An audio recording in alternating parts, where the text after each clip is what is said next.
Statuti bën fjalë për zgjedhje, jo për farsë. Të lutem, mos e keq interpreto statutin. Statuti, tani mundësisht.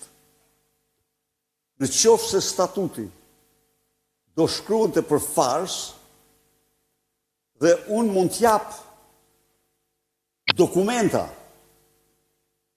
dokumenta origjinale që dëshmojnë se vetdijen e Sali Berishës për farsën, pra, në qoftë se unë do kisha shkruar farsë, unë jam dakord me ty, por nuk kam shkruar farsë, kam shkruar zgjedhje. Ju keni thënë që pavarësisht çfarë ndodh. Jo farsë. Farsa është kryesore. Farsa.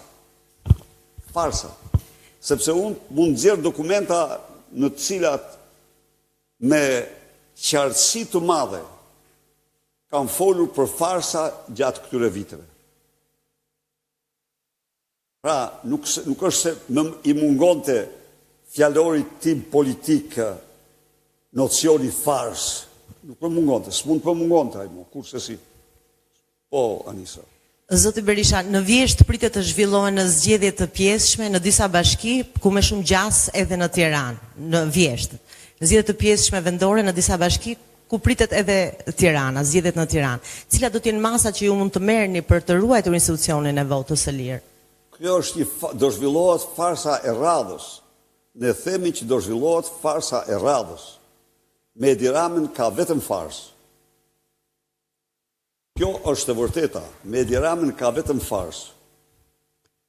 Zoti Berisha, Olta Bleceri, Vision Plus.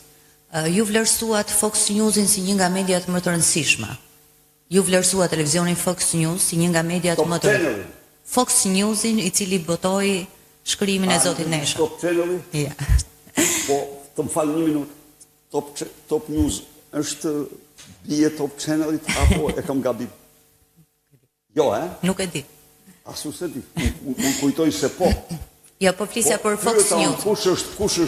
Kush i kujtoj është arkiv, dhe më thane e ka porosit vetë ajo.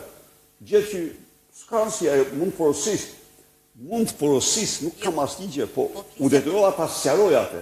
Unë bëra vetëm sqarim. Jo, po flisja për Fox Newsin i cili publikoi shkrimin e Zotit Nesha.